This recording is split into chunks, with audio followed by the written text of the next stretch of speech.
गणपती बाप्पा हे बुद्धी, विवेक, प्रारंभ आणि अडथळे दूर करणारे देवता मानली जाते. ज्योतिषशास्त्रानुसार गणपती पूजनाने बुध व मंगळ ग्रह शांत होतात, जे जीवनातील शिक्षण, करिअर, आरोग्य, विवाह, आर्थिक स्थैर्य आणि मानसिक शांततेसाठी अत्यंत महत्त्वाचे आहेत. खालील उपाय नियमितपणे आणि श्रद्धेने, संयमाने केल्यास जीवनशैलीत सकारात्मक बदल अनुभवता येतात. हॅलो, नमस्कार, श्री स्वामी समर्थ. मी रेश्मा तुम्हा सगळ्यांचं रेश्माच्या दुनियादारीमध्ये पुन्हा एकदा स्वागत करते. बुधवार हा बुद्धी आणि संवादाचा ग्रह बुधाचा दिवस आहे. या दिवशी गणपती पूजन केल्याने विचारशक्ती स्पष्ट होते आणि निर्णय घेण्याची क्षमता वाढते. विद्यार्थी, स्पर्धा परीक्षा देणारे व व्यावसायिकांसाठी हा उपाय फारच उपयुक्त ठरतो. संकष्टी म्हणजे संकटातून मुक्ती.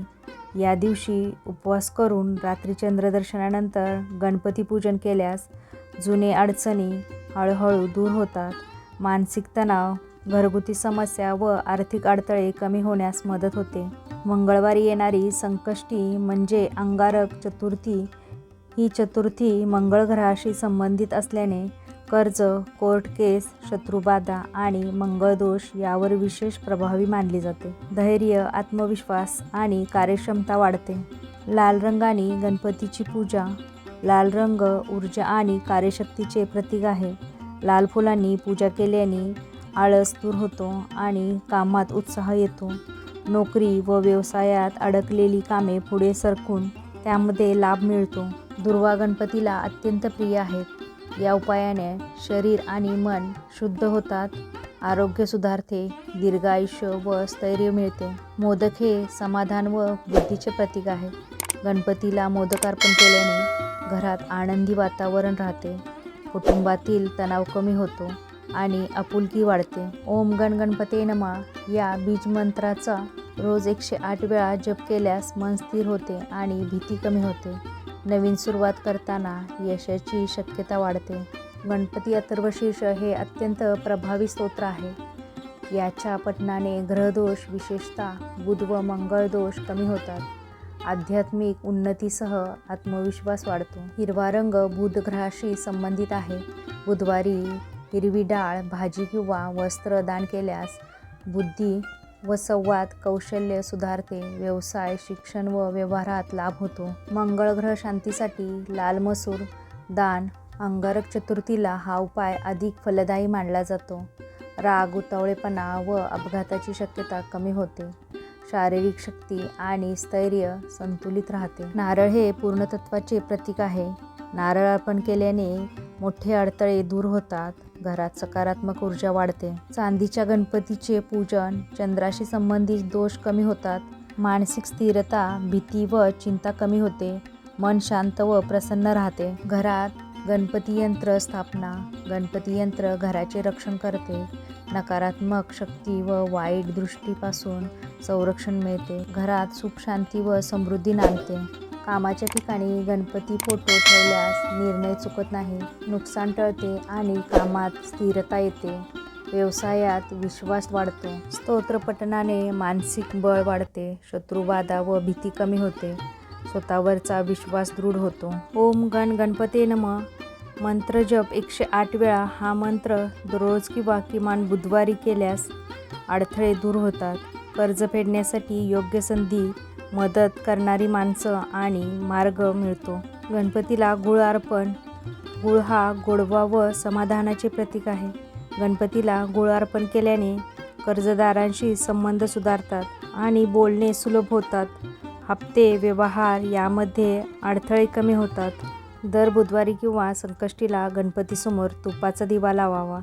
हा उपाय आर्थिक स्थैर्य वाढवतो. पैशाची आवक, खर्च यामध्ये संतुलन येऊ लागते. अंगारक चतुर्थी किंवा मंगळवारी लाल मसूर दान करावे. मंगळ ग्रह शांत झाल्याने कर्ज, वाद आणि राग कमी होतो. अनपेक्षित खर्चावर नियंत्रण मिळते. दररोज किंवा बुधवारी आरती केल्याने सकारात्मक विचार वाढतात. नैराश्य कमी होते, जे कर्जात असताना खूप महत्त्वाचे असते. आत्मविश्वास वाढल्याने योग्य निर्णय घेता येतात. गणपती बाप्पाला तांदूळ अर्पण केल्याने अन्नधान्याची कमतरता भासत नाही घरात स्थैर्य आणि समाधान राहते. हळूहळू बचत सुरू होते. 11 बुधवारी गणपतीसमोर कर्जमुक्तीचा संकल्प करावा. संकल्पामुळे मन ठाम होते आणि आर्थिक शिस्त निर्माण होते. हळूहळू उत्पन्न खर्चाचे संतुलन सुधारते. पांढरे तीळ चंद्र व मनाशी संबंधित असतात. हा उपाय केल्याने आर्थिक तणाव व चिंता कमी होते. कर्जामुळे येणारी अस्वस्थता हळूहळू दूर होते. गणपतीसमोर एका लाल रंगाच्या कपड्यावर 7 नाणी ठेवून पूजा करावी. यामुळे पैशाची आवक वाढण्याचे संकेत मिळतात. अनावश्यक खर्च कमी होतो. गणपतीला साखर अर्पण केल्याने व्यवहारात गोडवा येतो. कर्जदार किंवा बँकेशी बोलणे सुलभ होतात. वाटाघाटी अनुकूल होतात. हे सर्व दान बुधग्रह मजबूत करतो. बुध मजबूत झाल्याने आर्थिक नियोजन व गणित सुधारते. हप्ते आणि कर्ज व्यवस्थापन सुलभ होते. गणपती बाप्पाला पिवळी फुले. पिवळा रंग ज्ञान स्थैर्य दर्शवतो. हा उपाय दीर्घकालीन आर्थिक स्थैर्य देतो. घाईघाईने घेतलेले चुकीचे निर्णय कमी होतात. आपल्या तिजोरीत ओम गण गणपती नमः असं लिहावं. यामुळे धन टिकून राहण्यास मदत होते. पैसा येऊन लगेच खर्च होण्याची सवय कमी होते. अंगारक चतुर्थीला लाल रंगाचे वस्त्र परिधान केल्याने मंगळ ग्रह शांत होतो. अचानक येणारा खर्च व कर्ज वाढत नाही. स्थैर्याने परिस्थिती हाताळण्याची ताकद मिळते. गणपतीसमोर 3 नारळ ठेवून एक फोडणे. 3 नारळ म्हणजे भूत वर्तमान भविष्य. एक नारळ फोडल्याने जुने आर्थिक अडचणी संपण्याचा संकल्प होतो. भविष्यातील कर्ज टाळण्यास मदत मिळते. गणपती बाप्पाला रोज सकाळी 21 दुर्वा अर्पण करा. हे सलग 21 दिवस केल्यास कामातील अडथळे कमी होतात. बुधवारी गणपती बाप्पाला 5 किंवा 11 मोदक अर्पण करा. मनात एखादी इच्छा ठेवा आणि हा उपाय 11 बुधवार करा. गणपती बाप्पाला 5 लाल फुले अर्पण करा. हा उपाय 7 दिवस केल्यास आत्मविश्वास व मानसन्मान वाढतो. गणपती बाप्पाला शेंदूर व तूप अर्पण करा. हा उपाय 11 दिवस केल्याने नकारात्मक शक्ती दूर होते. दररोज एकदा अथर्वशीर्षाचं पठण करा. 21 दिवस केल्यास मानसिक शांती व स्थैर्य मिळते. नवीन काप सुरू करण्याआधी गणपतीला अखंड नारळ अर्पण करा. या उपायामुळे काम यशस्वी होते. गणपती बाप्पाला दुर्वा व साखर अर्पण करा. हा उपाय 5 दिवस केल्यास घरातील तणाव कमी होतो. गणपती बाप्पाचा ओम गण गणपते नमः हा मंत्र 108 वेळा जपा. हा उपाय 21 दिवस केल्यास नकारात्मक विचार दूर होतात. बुधवारी फलाहार किंवा हलका उपवास ठेवा. सलग 5 बुधवार केल्यास निर्णय क्षमता वाढते. दररोज संध्याकाळी गणपतीसमोर तुपाचा दिवा लावा. हा उपाय 11 दिवस केल्यास घरात सकारात्मक ऊर्जा राहते. आज आपण पाहिले गणपती बाप्पाचे प्रभावी उपाय. श्रद्धा आणि सातत्य ठेवा. गणपती बाप्पा नक्की कृपा करतात.